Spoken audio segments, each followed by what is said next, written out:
Hello everyone, hope you're having a wonderful day and welcome to the first game that we are going to analyze in this positional masterpiece series. In this particular series, we are not going to look for the very exclusive tactical games or anything. We are going to analyze all the games that I can find which are extremely good in positional nature, like little maneuvering one place to another, improving slowly, and pawn structures. So we are going to start talk about the opening and what are the ideas from both sides. Then we go to the middle game, what ideas both should have played, and then to the end game if there is one. So it's already gonna be a very long video, I already know, but let's see. So this particular first game, I'm not gonna tell you who played this game. You can search it yourself. But we just want the game as it is. So the first game we have e4 and we have a French defense. Now French defense is a very solid repertoire. When white played d4, you give up the center and you strike back with d5. So already fighting opening from move number 2, trying to get a position where either white expands and you try to argue as black that black is going to attack the d4 pawn and your expansion with e5 pawn is a bit too much, or white plays knight c3 and you go for something like a classical or Winawer variation. In our game we have e5, so the advanced variation, c5 by black. So, well, nothing new, targeting the pawn on d4, trying to make this e5 pawn vulnerable in long term, in future. So, it is already a battle of strategies from move number 3. c3 defending the pawn on d4, knight to c6. Another line that I am very much nowadays into is queen to b6. The idea is you like the queen on b6 to attack the d4 pawn. The second thing is I will play bishop d7, keeping the knight on b8. So I can play bishop to b5, exchange my bad bishop pretty early in the game. So if you are a French player, do look out on that idea. However, we have knight c6, the male line, and we have knight to f3, very simply defending the d4 pawn. And a lot of moves possible here. Bishop to d7 being one of the main lines, queen to b6 being one of the main lines, queen c7. We have knight to e7, one of the easier moves to play. Black is not putting the queen on b6 yet because they have the option of playing f6 at one point in future. And already, knight is going to attack the d4 pawn with knight to f5.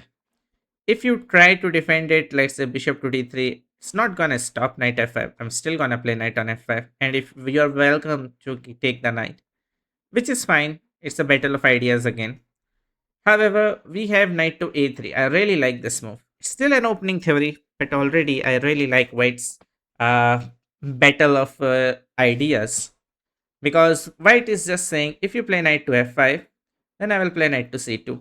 And you are attacking this pawn with two knights. I am defending that pawn with two knights as well. And at the end of the day, I can kick your knight out one day and plant my knight at some point. Okay, now getting that out of the way was not played in the game. In the game, black first takes the pawn on d4 and then plants the knight on f5. And white continues the same way, knight to c2. All right, and blacks again, you can sense black's strategy. Black wants to attack the pawn on d4 with all they got, and white is saying that I have the much more needed space, and your bishop on c8 is slightly bad. So in middle game, white will have an upper hand attacking, but black has an upper hand in the end game. So let's see who gets to which position. We have bishop to d3, a classical trap. You cannot take the pawn on d4, of course, because if you do, then after the end of the entire line, you're going to lose the queen. It is one of the main classical ideas in French defense. So in our game, we have bishop to d7, blocking that incoming check that will happen at the very end. Another very interesting line starts with bishop to b4 check, If you're a French player, I suggest you to look into it. It's a very interesting line, though little bit risky because in this position, okay, if I take, then you have queen b4 check. I definitely don't want to exchange queens. So bishop d2, and you get to grab the pawn. But I am always a bit, it's always a bit risky when you grab such pawns, followed by the d4 one. So it's a risky position, but that's what why you play French. You have your pawn, and white will have their attack. It's a possible line. However, bishop to d7 is more popular here. Okay, castles my white. All right. Now this position already is. I mean, it is not new. Nothing new here. A lot of time in this position has been tried, and black has played multiple moves successfully. Um, One thing you do not want here as black is to capture the pawn on d4. Even though it looks like a pawn, you should not, because after takes, there is bishop to e3. And if you try to defend the knight, then I have b4, just winning the game straightforwardly. Bishop takes leaves the knight hanging, and otherwise you are leaving the knight hanging anyways. So that would lose you the piece. So you do not want to take that. Um, Black played one of the nicer ideas in this position, pawn to a5. Still opening theory, still a lot of games in this position. And from what I say, like a lot of games means that there is a lot of good players that have tried this position. Okay. And here white has to choose how to develop the bishop on c1. Because if I cannot develop the bishop on c1, it's no better than the bishop on d7. Sometimes white waits for black to develop his e7 bishop so I can exchange it off one day. Some people actually like the bishop on e7, just give up there and takes with the pawn so it opens the f file. I really like what white played in this game. White says, I want to develop my bishop, maybe now, maybe later, but my bishop on c1 right now defends the pawn, so it is okay. And white's first positional decision in this game, bishop takes f5, exchanging the bishop for the knight, giving black a double pawn. But black do not mind this double pawn because after pawn takes, black possess double bishops, and this bishop will sit on e6, a very solid bishop indeed. Okay, and not moving the bishop out to f4, e3, or g5, knight to e3, a good move by white, targeting both pawns, forcing black's next move, which is bishop to e6, which is played. And this is where we start the game as a positional point of view. Now it is white to move, guys. Think about what place you want your pieces on and what should be your next moves. Black probably have no immediate attack on the d4 pawn that will brew up because their f5 knight is gone, and your queen and the knight protects that pawn very well. Black is yet to castle, so maybe bishop e7, bishop b4, and castle is coming in. So you got like 2 or 3 moves to improve your pieces. Which one you want and where? While I give you a couple of seconds. Okay. So I hope you stumble across this beautiful and simple positional idea. You like the knight on e3. Yes, but that is hindering this bishop. Also, this knight is right now attacking 2 pawns, which is right now defended. So, white says, I like my knight, but I would like the knight on f4 much more than the knight on e3 because from f4 it would be attacking d5 and e6 and have some aggressive intention of going to h5. So, g3. A very slow, very subtle move, getting the g2 square for the knight and the king, and blockading the f pawn, which is a double pawns on f4 square. Okay, so black got to develop bishop to d7, knight to g2.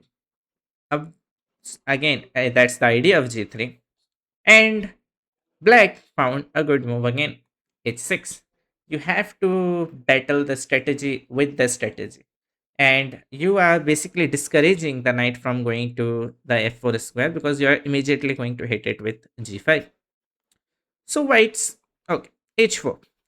Whites be like, if I get to play pawn to h5 and then knight to f4, that bound to be better for me. And black do not mind. Now, in this position, black has a very interesting idea. If you are a positional chess player, I strongly suggest you to pause the video and find this upcoming idea that black has while I give you a couple of seconds. Okay.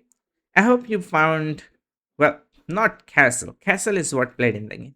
A very interesting move, a very positional one, would have been king to d7. You have to analyze this position to extreme depth to find that the king on d7, surrounded by these pawns and bishop, this bad bishop on e6 is a soul in black's position, which is keeping the pawns together. And the king has actually no attacker. Even if you get the knight on f4, at one day I am going to kick it out with g5 and I'm leaving the rook on h8. So what I am essentially doing is I am fighting that knight which is coming to f4 with the king on d7 because I'm leaving the rook on h8. So my upcoming idea is to play g5. So again, fighting strategy with strategy. And if you play like knight f4, you can. I'm not gonna play pawn to g5 immediately because maybe you won't take, maybe you do, and then you get to play knight to h5 or something.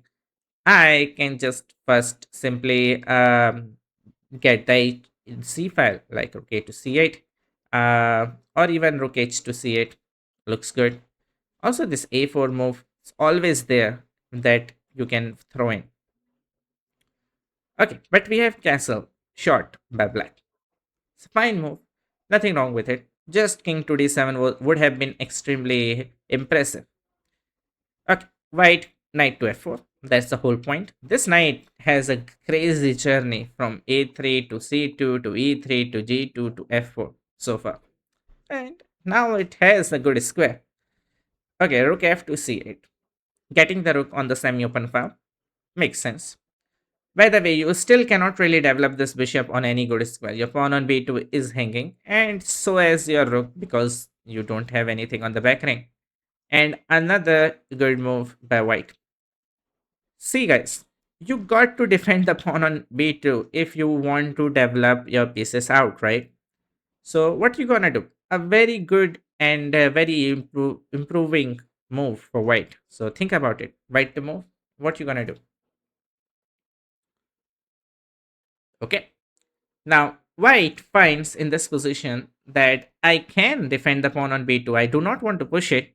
If you push it forward, you are ultimately giving black a hook to attack with pawn to a4. So you don't want that. You do not want to sacrifice it either. Rook to e1. Another battle of strategic move. What you are saying is, let's say you play something. In the game, black plays rook to c7 just to double up. And white finds simple rook to e2, defending the pawn on b2. So now your bishop is free to roam and you can put it on e3, the rook goes to c1. So a very simple but very effective idea. And this rook, you can swing over to c file as well. It's not just a simple a2 rook. It can swing over to d2 to defend the d pawn, to c2 to counter the c file, or could remain on e2. So it defends the pawn on b2. Now, rook c7 was not the best idea in this position. a4 was a bit better. Considering rook e2 is coming anyways, let's say rook e2, now you find this move, knight to a5. The whole point is, as my pawn holds on the b3, I want the knight on c4, and you will find it hard to leave that knight here and to kick it out as well. So that would be something that I would look for. Okay, but this was not played in the game. In the game, a4 was not played. Rook to c7. It makes sense, but that a4 was just a strategically superior move. Okay, rook to e2 as planned. Rook a to c8 as planned. You still had the option to play a4. And as the b2 pawn is now defended by the rook, bishop to e3. So the bishop makes it out. I am definitely thinking about moving the rook to c1 and maybe exchange of one rook because my minor pieces clustered up in this position is kind of nice. In the end game, maybe I would say white has slight push, only slight, if this king is active. Black has to do something about it, and black finds the move bishop knight to b4.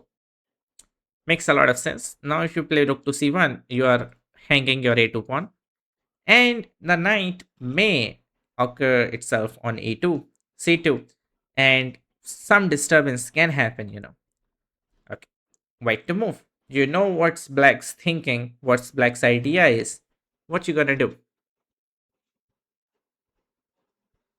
Okay, I hope you find this a retreating move with the knight back, which is the hardest in general. Knight back to e1. Now, ancients find multiple better moves in this position. I really like what white is doing in this position. White is just countering tactics with tactics, like countering the ideas with ideas. I am defending the exact two squares. I want to play a3, kick your knight out, and maybe this knight will pop out on e3 square. Sorry, d3 square. That looks like a good square. All right. Now, to make life little bit harder, black played the move queen to b5. However, there is one very interesting idea that black could go for, and this is a recurring theme in such positions when there is a pawn on f5, pawn on d5. Generally, you have a double pawn, so you have a bishop protected as a bishop in the French defense. You actually like to execute the idea g5, and it was possible in this position. White should have taken the bishop. If you take with the pawn, that will open your king a bit too much. So you will take with the queen. And then we get h takes, and something like a3 with a very interesting play for both sides. White's next idea, which will happen in the game as well, is slightly different. We'll see. So this could have been something black should have played, but okay. Queen to b5 is a fine idea. It's an engine approved idea. Well, you're stopping knight to d3 at some point, and you're asking what to play. And white played a3 because this knight on b4 you cannot live with it. Otherwise, your knight on d3 won't survive, and you have much more space. So, a general advice when you have more space in the center is you try not to exchange pieces, because the more exchanges you do, the lesser space your opponent pieces needs, because there is less pieces. So, knight to a6. Okay. C6 you didn't want because you don't want to block your own double rooks, which is a fine idea, of course. And now knight e to d3. So finally the knights are looking good. The knight protects the pawn on b2 now, and the knight protects each other as well. And if you want to play g5 now, I guess then knight takes e6 becomes much more of a threat, because this knight can jump on f4 at one given day later on. So black be like, well, you have created a3, b2, a bit of a soft pawn. So there is a something called deep freeze with pawn to a4. So one pawn takes away the two pawns, because whenever you play pawn to b4, which would be bad move, there would be n% that would happen. So again, very modern idea. And you may want to play queen b3, exchange the queens here, so you can play rook to c2 later on. And another good move by white. So white's attack heading, well, think about this. So your most advanced pawns, for white it's e5, for black it's a4. There is a theory called pawn pointing theory. I forgot where did I read about this, but what it says is when the most advanced pawns actually decides which side you should play on. So e5 pawn is in the center but little bit on the king side, so white should be heading to king side. And a4 pawn is very clearly on the queen side, so black's idea should be on the queen side. And well, your most aggressive piece, the queen, is yet to enter the game on the king side, so the move rook to d2, a highly positional chess move. What it does, it defends the knight first of all. So in terms of g5, when my queen leaves the d1, my knight is protected. Secondly, it opens the path for the queen to the king side. It may looks like a very silly rook with rook e1 to e2 to d2, but it is very common in such positions, and it is defending everything and leaving your you with the options on the king side. You are completely stopped black's play on the queen side, and you are going for the king side. Now, black played bishop to f8, and this is where why black went slightly wrong. Till this point, it is still slight advantage for white, but not nothing huge. Black could have played rook to c4. It looks like visibly a bit of a better move. You are aiming for an exchange sacrifice on d4 at one given day, and also you want to play queen to c6, triple up on the c file, and then play b5, b4, and that's how you break through on the queen side. So this idea should have been considered by black. It becomes a battle of ideas from there onwards, but that's why you play French. Now white would take the bishop and have a one good move that happens in the game as well. So I don't want to spoil it.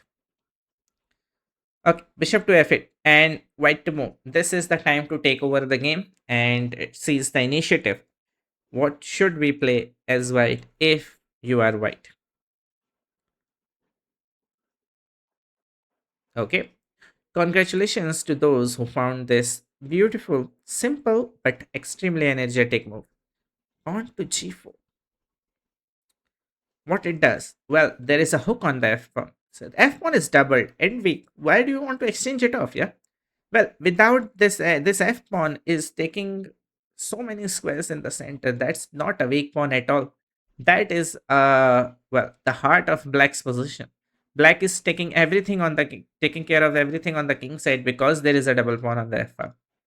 And realizing what is good and bad, even though virtually this looks bad because the double pawns, and you're making them single, making your own pawns isolated. You have to wait what are the goods and bads of these moves.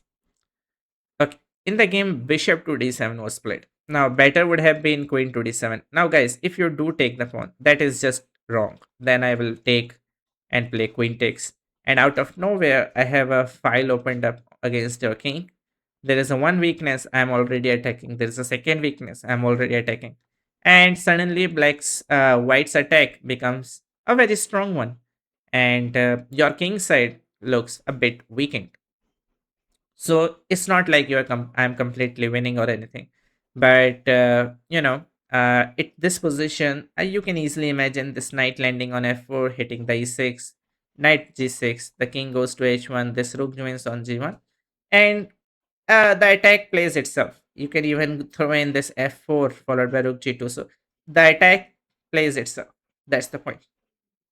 So this you do not want. So after pawn to g4, black's only defense, I would say, a better one would have been queen to d7.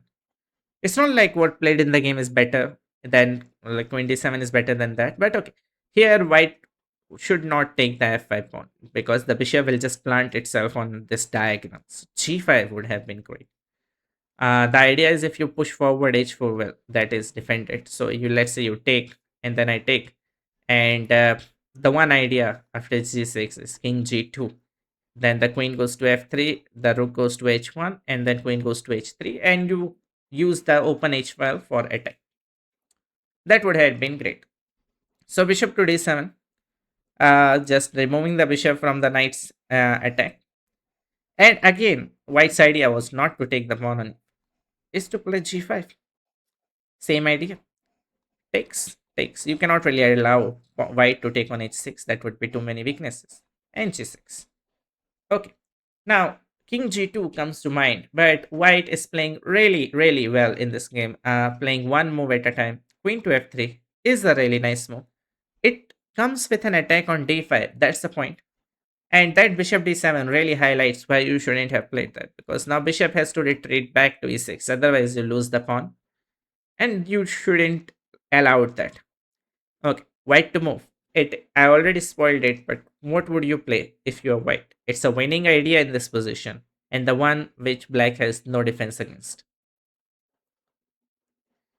Okay, so the winning idea that white has is to, well, open the h file and then play king g2. Use this a1 rook, which has yet to move after 28 moves of the game, to put it on h1 and the queen to h3 with a unstoppable mate. Well, black has something to say about this, of course. Now rook to c4. At this point, you probably should have played bishop g7, but also that is also quite bad because then rook h1. And now, if you try to exchange the rooks, then I will take on e6 first, and then play rook c2, and then I play knight f4 with a double attack, winning the game. Let's say queen e8, then queen h3. And you can easily imagine that white is completely winning. Queen h7, queen g6 is a threat, and with that, white's attack is just much more faster than anything related to rook b2. King g2, rook c4 played in the game. And we have, of course, rook to h1. I'm not even going to ask you to find that. This rook moves from a1 to h1 is the first move that this rook makes. And what a great rook right now that this white player has. The rook goes to h1, has a full open h file. Okay, the next move, we know what is coming. Right, okay, knight to c7. Some defensive maneuver is going on from black side. So it is again white to move. What to do? Okay. It is very important to score the correct rooks and queen position to attack. If you go queen h3 directly, which is possible, the bishop will go to g7. And the bishop, this fine j2 bishop, holds the position quite well actually. And whenever the knight c7 idea was, if you play queen h7 and try to take the e6, I do not have to take with the pawn and allow queen g6. I can take with the knight, and the knight fits in. So you don't want to show your cards too soon. So white's next move again, beautiful one, rook d to d1. Now what I am threatening? Well, I am threatening to play rook to h4, rook to h1, and queen to h3 with a triple up on the h file. There is no absolute way you can defend against this. Bishop to g7 was still played, and you already know rook h4 is coming in. There are other better moves, but this is just what we are thinking, what we are going for. You can see how helpless black's position is. This knight on d3 holds b2. Sorry, holds b2 square, b2 pawn. Also stops rook c1 exchanges. Also has a very nice attack on these squares. This knight on f4, however, is attacks the bishop, attacks the g6, attacks the d5.